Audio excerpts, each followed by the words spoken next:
Hello friends, मैं विमल स्वागत करता हूं आपके अपने यूट्यूब चैनल स्टडी विद विमल पर।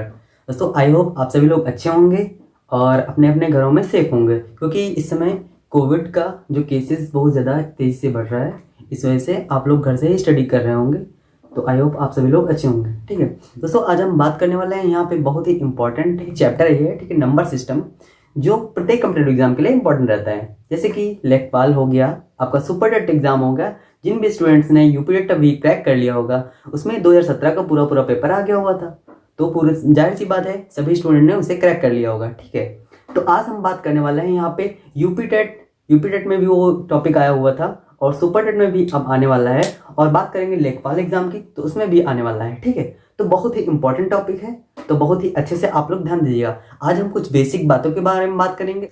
सबसे पहले हम बात करेंगे टॉपिक कौन सा है, नंबर सिस्टम यानी कि संख्या पद्धति। ठीक है, तो बात करेंगे सबसे पहले संख्यांक। संख्यांक क्या होते हैं? संख्यांक एक प्रकार से संकेत होते हैं। वो कितने संकेत होते हैं? पूरे 10 होते हैं। ठीक है, तो उनको लिखा गया है 0 1 2 3 4 5 6 7 8 9। ये क्या होते हैं? संख्यांक होते हैं। कभी कभी सीधे सीधे क्वेश्चन पूछा जाता है बहुत ही नॉर्मली, नंबर सिस्टम में संख्यांक कितने हैं, या तो इनको इंग्लिश में बोलते हैं न्यूमेरल्स। ठीक है, न्यूमेरल्स कितने हैं? ठीक है, बहुत सारे स्टूडेंट्स को नहीं पता होता है, तो भिन्न भिन्न आंसर टिक करते हैं, तो वहां पे आपके क्या होंगे, न्यूमेरल्स जो होंगे वो कितने होंगे? 10 होंगे। ठीक है, कितने होंगे? 10 होंगे। ओके, आगे बात करते हैं हम नेचुरल नंबर्स कौन सी होती हैं। नेचुरल नंबर यानी कि प्राकृतिक संख्याएं। ठीक है, तो प्राकृतिक संख्याएं कौन सी होती हैं आपकी? ठीक है, तो कौन कौन सी होती हैं?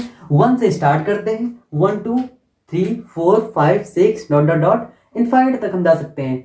मतलब कहने का ये हुआ, नेचुरल संख्याएं यानी कि नेचुरल नंबर्स वो नंबर्स होते हैं जिनको हम नॉर्मली यूज करते हैं। जैसे कि हम काउंट करने में जिस नंबर का यूज करते हैं उसमें किसका, कौन से नंबर्स का यूज करते हैं? नेचुरल नंबर का यूज करते हैं। ठीक है, आगे हम बात करते हैं पूर्ण संख्याएं। पूर्ण संख्याएं क्या होती हैं? पूर्ण संख्याएं वे संख्याएं होती हैं, बस क्या होता है उसमें क्या कर देते हैं, जीरो ऐड कर देते हैं। यहाँ पे क्या है, जीरो नहीं है, और यहाँ पे क्या है, जीरो आ गया, यानी कि इनसे इंग्लिश में बोलते हैं होल नंबर। होल नंबर को W से डिनोट करते हैं। ये कौन सी होते हैं? 0 1 2 3 4 5 डॉट डॉट डॉट इनफाइनाइट। बहुत सारे स्टूडेंट्स को ये सारी बातें पता होंगी, फिर भी हम बेसिक से एक्चुअली में स्टार्ट कर रहे हैं, इस वजह से ये सारी चीजें बताना जरूरी है, क्योंकि बहुत सारे बच्चों को ये सारी चीजें नहीं पता होंगी। ठीक है, आगे हम बात करेंगे सम संख्याएं कौन सी होती हैं। तो नेचुरल नंबर में जो संख्याएं होती हैं, आप हमारी बात गौर से सुनिए, नेचुरल नंबर में ऐसी संख्याएं जो क्या होती हैं, 2 से विभाज्य होती हैं। 2 से विभाज्य होने वाली सारी संख्याएं क्या होंगी? इवन नंबर यानी कि सम संख्याएं होंगी। ठीक है, तो कौन कौन सी होंगी? 2 4 6 8 10 12 ऐसे करके ये सारी क्या होंगी? इवन नंबर होंगे। ठीक है, आगे हम बात करेंगे विषम संख्याओं के बारे में। विषम संख्याएं क्या होती हैं? ऑड नंबर्स, यानी कि जो 2 से विभाज्य ना हो, ठीक, 2 से डिविजिबल ना हो, तो ऐसी संख्याएं क्या होती हैं? वो ऑड नंबर्स होती हैं। ठीक है, यानी कि 1 3 5 7। ठीक है, आगे हम बात करेंगे परिमेय संख्याएं क्या होती हैं। परिमेय संख्याएं होती हैं और अगली संख्या होती हैं अपरिमेय संख्याएं। तो सबसे पहले हम जानते हैं परिमेय संख्याएं। परिमेय संख्याएं ऐसी संख्याएं जिन्हें हम क्या करते हैं, P अपान Q के टर्म्स में हम लिख सकते हैं। ठीक है, P अपान Q के टर्म्स में हम लिख सकते हैं। ऐसी संख्या क्या होती है? परिमेय संख्या होती है। कंडीशन क्या होती है? जो जहां पे Q does not equal to 0 होता है, यानी कि जो P अपान Q में हम लिख सकते हैं, लेकिन Q क्या होना चाहिए? 0 नहीं होना चाहिए। ठीक है, तो ऐसी संख्या क्या होंगी? परिमेय संख्या होंगी। ठीक है, तो 1.5 2/3 1/2 डॉट डॉट डॉट etc।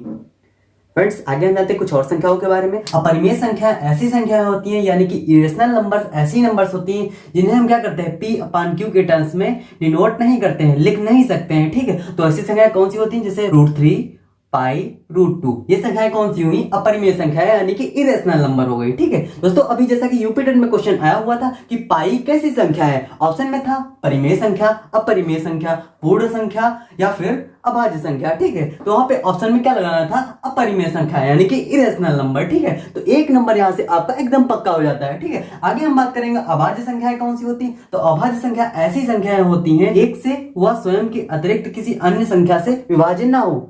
एक से वह स्वयं के अतिरिक्त किसी अन्य संख्या से विभाज्य ना हो, कैसी संख्या होती हैं? अभाज्य संख्याएं होती हैं, यानी कि प्राइम नंबर्स होती हैं। ठीक है, नंबर्स कौन कौन सी होती हैं? 2 3 5 7 11 डॉट डॉट डॉट आदि होती हैं। ठीक है, आगे हम बात करते हैं सहअभाज्य संख्याओं के बारे में। सहअभाज्य संख्याएं कौन सी होती हैं, ठीक है, तो क्या होती हैं, एक के अतिरिक्त और कोई उभयनिष्ठ गुणनखंड ना हो, यानी कि और कोई कॉमन फैक्टर उसमें ना हो, ठीक है, यानी कि ऐसी संख्याएं जिनमें, ऐसी दो संख्याएं जिनमें क्या होता है, एक के अतिरिक्त और कोई कॉमन फैक्टर ना हो, ठीक है, वो संख्याएं क्या कहलाती हैं, सहअभाज्य संख्याएं कहलाती हैं, यानी कि को प्राइम नंबर कहलाती हैं। तो को प्राइम नंबर कौन सी हो गई, 9 और 16। देखिए इसमें क्या है, इसके और इसके दोनों में क्या है, उभयनिष्ठ जो फैक्टर है, यानी कि उभयनिष्ठ जो गुणनखंड है वो क्या है, एक है, ठीक है, इसमें कोई भी कॉमन फैक्टर नहीं मिल रहा है। 4 और 5 में भी एक के सिवा और कोई कॉमन फैक्टर नहीं मिल रहा है। 2 और 3 में भी एक के सिवा कोई भी कॉमन फैक्टर नहीं मिल रहा है। इस प्रकार से ये सहअभाज्य संख्याएं हो गई, ठीक है। आगे हम बात करेंगे भाज्य संख्याएं, यानी कि डिविजिबल नंबर्स, ठीक है, कौन कौन सी होती हैं, स्वयं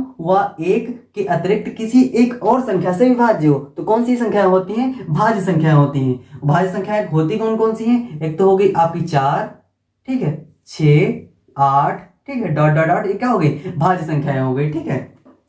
आगे हम बात करेंगे वास्तविक संख्याओं के बारे में। वास्तविक संख्याएं कौन सी होती हैं, जो परिमेय और अपरिमेय संख्याओं को मिलने पर, यानी कि सम्मिलित करने पर जो संख्याएं प्राप्त होती हैं वो क्या होती हैं, वास्तविक संख्याएं होती हैं। ऐसी संख्याएं कौन सी हैं, 1/2 हो गया, 2/5 हो गया, और कौन सा, √3 हो गया, पाई हो गया, और √2 हो गया।